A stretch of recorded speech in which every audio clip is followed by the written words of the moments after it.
Helo, a heddi fi'n cael cwmni merch ifanc gyda'i busnes wedi ddasu'n fawr iawn yn ystod y pandemig a wedi tyfu yn sylweddol. Felly croeso cynnes i ti. Hoffet ti gyflwyno dy hun i ni? Shwmae pawb, chi'n iawn. Fi di Sophie a fi sydd yn rhedeg busnes bach o'r enw Stwff Sophie. Ffantastig. Felly, pa fath o busnes sy gyda ti i fod felly ti ddim wedi clywed amdano ti o'r blaen? Mae fod rili odd iawn busnes really, ond just nes dechrau bach ar Instagram yn neud cwpl o bitach o bobs ac so fel handmade gifts and accessories i fi'n galw fe. Ond na pam nes i alw'n Stwff Sophie hefyd achos fi'n neud bach o bopeth a fi jyst yn neud bach o baby fancy os mae pobl yn licio nhw then ffantastig bonus bach. So fi'n neud popeth o scrunchies i dog bandanas i fframau, i motivational mirrors fi'n dechrau wneud yn ddiweddar, felly drychau gyda fel quote bach neis Cymraeg Saesneg. A hefyd yn amlwg mae gyda yn ystod y pandemig. Ffantastig, felly digon at ddant pawb, na beth fi'n hoffi clywed. Felly, ti'n swno'n brysur iawn wrth gwrs. Ydy'r busnes yma yn swydd llawn amser neu hobi sydd wedi ymestyn dros y pandemig? Na, nid swydd llawn amser. A mae'n lot o fel, ti'n credu bod ti'n gallu mynd llawn amser dy fe? Fi ddim yn credu byddwn ni'n gallu, ond hefyd fi'n credu wedyn bydd hwnna yn neud yn mwy o rhywbeth mwy ffurfiol a mwy o fel chôn a rhywbeth i fi just enjoy yn neud.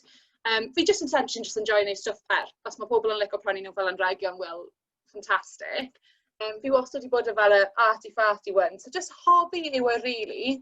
Fi roi'n shout-out i Annie o Annie Bendod, achos hi nath forsa fi dechrau wneud y busnes bach yma.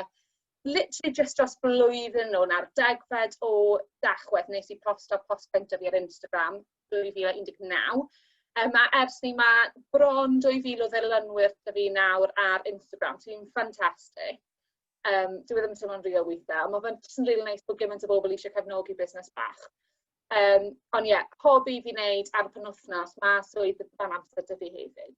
Felly, just potsian weithiau pwyth cael cobl o adros trwy ddo. Ffantastig. A mae'n neis pan fydd hapus i Stwff Sophie yn blwyddyn iawn. Ges i donut bach a canwyll rif un ar y 10fed o Dachwedd i dathlu. Crazy. Mae'n ffantastig. A mae'n neis i weld, fel ti'n gweud, pan ddechreuais y busnes, ti ddim yn gwybod bydde fe'n mynd mor bell. A mae'n ffantastig o weld cymaint ti'n gallu neud nawr i bawb a pawb yn prynu'r region yn barod i'n Nadolig. Ydym, fi'n gwybod bydde hwnna dan ni'n cynhir, bendant. Felly, yn amlwg ti wedi sôn am y masgiau. Yn amlwg mae'n rhywbeth mae lot wedi gorfod troi i wneud achos y pandemig. Oedd hwn wedi effeithio ar dy busnes di neu'n falle hwb falle i dy busnes? O'n i'n eitha ffwrdd rili, achos o'n i'n gytre, oedd mwy amser da fi rili, ffocysu, nes i colli bach o ymff ar ôl Nadolig, llynedd, so mis Ionar, mae wastad bach yn slow mis Ionar, a wedyn tua pas nes i dechrau wneud cwbl o products newydd, so nes i dechrau wneud y dog bandanas, a atho nhw'n mental. Oedd pawb eisiau dog bandana ar gyfer y ci, a fi gallu personoleiddi fe da un o'r ci, a pawb gofal Max Crunchies hefyd am yr Insta post, so oedd brilliant. Atho nhw'n bonkers. O'n i really ddim moyn ei myged, o'n i fel, dyn nhw ddim, they're not medical grade, a o'n i beth eisiau cyrraedd y pwynt le oedd rhaid i fi wneud nhw, yn gobeithio bod y pandemig ddim yn cyrraedd y pwynt na.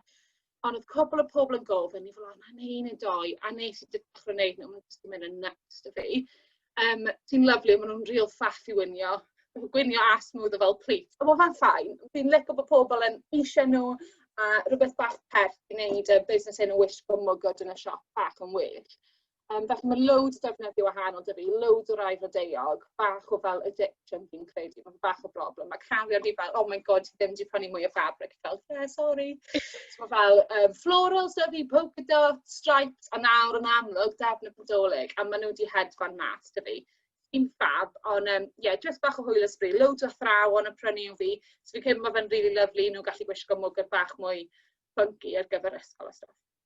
Bendant, a fel ti'n gweud, mae'n un o'r pethau angenrheidiol nawr, so mae'n handi mewn ffordd bod ti'n gallu dechrau wneud nhw a bod yn rhywbeth pert, fel ti'n gweud, mae pobl yn gwisgo nhw fi mas o popeth nawr a fynd i'r ysgol, felly... Match Sophie, no sadon. Mae dad os nad goffi ddo, Sophie, bydd rhain, bydde amser dod i ben, ble ddim y gyda, mae hwnna'n ffain, fel fi'n edrych ymlaen i'r adeg na, a fi'n gobeithio bydd yn dod cyn hir, sa'n credu bydd e, ond... Bendant, a fel ti'n gweud, bydd rhywbeth arall falle yn dy feddwl di wedyn fydde di eisiau wneud, felly cyfle i newid to, dy fe? Mae Nadolig ar y ffordd, fel wyt ti'n gwybod, a wyt ti wedi paratoi gyda defnydd Nadolig a bethau felly fi'n credu bod ti'n un sy'n edrych mlaen i'r Nadolig. Fi'n Nadolig, literally amser gorau'r flwyddyn. Fi'n fel literally obsessed. Mae pawb fel, mae Sophie, mae hi'r un sy'n joio Nadolig, fel all the accessories, fel hairbands Nadolig, earrings Nadoligedd, jumpers Nadolig o bob fath. So, ydw, fi'n really excited. A dibynnu pryd mae'r podlediad podcast yn y mas, ond naill ai 4 dydd Gwener yn tan Nadolig, neu 5 dydd Gwener yn tan Nadolig. Ond 2 payday a 2 nail appointment sy'n really wael bod fi'n meddwl amdano fe fel yna. Ond fi'n really excited. So, ydw, fi wedi paratoi, a fi eto, ni fel, right, fi just mynd i cael 5 ffabrig Nadolig, a fi just 5 special. Fi eisiau entlant o 15. Eto, fi'n serious, addiction i brynu ffabrig bert. Fi literally, mae magpie, mae pobl yn disgrifio fi fel. Fi'n gweld stuff shiny, fel, gafi bach o hwnna. A chi byth yn gwybod beth mae cosmeniad eisiau rili, felly beth fi'n hoffi, ddim yn rhywbeth bydd rhywun arall. So, esgus ffantastig gael 15 ffabrig defnydd wahanol. Felly, mae gyda Nadolig do fi'n mynd mas, a hefyd fi'n dechrau gwneud pennants fel flag baneri, a ddim bach bert. Mae'n nhw'n lan ar Instagram, os chi ddim yn gwybod beth fi'n siarad amdano. Baneri bach cwt gyda defnydd Nadolig, a mae fe'n dweud Nadolig llawn yna fe, a fi yn ystod wneud rhai Saesneg hefyd. Felly, banner bach neis a ddim bach lyflu, yn cefnogi busnes bach ar gyfer Nadolig. Ond fel ti'n gweud, mae'n ffantastig wa. Mae fi'n credu mae pawb lenni yn edrych mlaen i'r Nadolig, hyd yn oed yn fwy.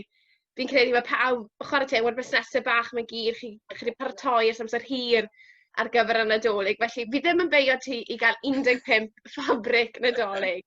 Pam lai? Oops. Mae'r busnesau bach, chwarae teg, pawb nhw fel onit eleni. Fi'n gweld loads busnesau fel yn paratoi mis Gorffennaf, mis Awst. O'n i ddim digon drefnus gyfer hyn. Ond mae popeth jyst i dechrau gwerthu lot gynharach, fel diwedd Hydref, fod yn honest, canol mis Hydref y pobl yn dechrau gwerthu stuff. Nes i aros tan Tachwedd y cyntaf, achos dwi'n credu bod e'n officially iawn i siarad Nadolig o Tachwedd y cyntaf. Neb really gallu gweithio arnoch chi o'r pryd ni. Felly, mae fe jyst yn ffantastig i gweld gymaint o gwmnioedd bach. Gwerthu stuff Nadolig, ond hefyd yn cael gymaint o gefnogaeth yn ystod y pandemig yma. Bendant, fi'n cytuno dy ti, a fi'r un peth, fi'n gweld y busnesau bach, mae wedi gallu cael cyfle mewn ffordd i gael y hwb yma yn ystod y pandemig yn addesu busnesau, a mae jyst yn hyfryd i weld pawb yn cefnogi gilydd fi'n credu, a ffantastig i weld, a hefyd wrth gwrs Nadolig ar y ffordd, felly digon esgusodyn i gael treats bach Nadolig o'r busnesau bach lleol. Felly, os mae rhywun wrth gwrs eisiau prynu dy busnes i, neu sgwrsio, neu ddanfon cwestiwn, ble allan o ddod i cysylltu gyda ti? Fel ti dweud, Cara, fi'n joio gael chat. So, os mae cwestiwn ydych chi, neu chi jyst mae'n dweud, ia, ti'n alright. Halwch neges. Felly, Instagram, dwi ar Instagram @Sophie, Facebook @Sophie, a hefyd ar Etsy. Dwi yn trial gael pobl nawr i brynu trwy Etsy, achos mae'n jyst yn helpu fi o ran cadw dyddiadau yn DD. Ond eto, jyst chwiliwch am @Sophie ar Etsy, a byddwch chi'n gweld popeth gwerthu ar-lein. Ffantastig, wel diolch yn fawr, felly pawb i fynd ati i edrych ar Stwff Sophie, hoffi, rhannu, a fi'n siŵr Sophie yn falch iawn. Felly diolch yn fawr i ti am sgwrs, a phob hwyl gyda'r busnes, a'n amlwg, fel mae Sophie wedi goffa ni gyd, 4 dydd Gwener nes yn Nadolig. Hwrê! More excited. Diolch enfawr am wahodd fi i dod i siarad teddi. Fi'n edrych mlaen i glywed podcast am busnesau arall lleol. Ffantastig. Diolch yn fawr. Diolch. Ta-ra!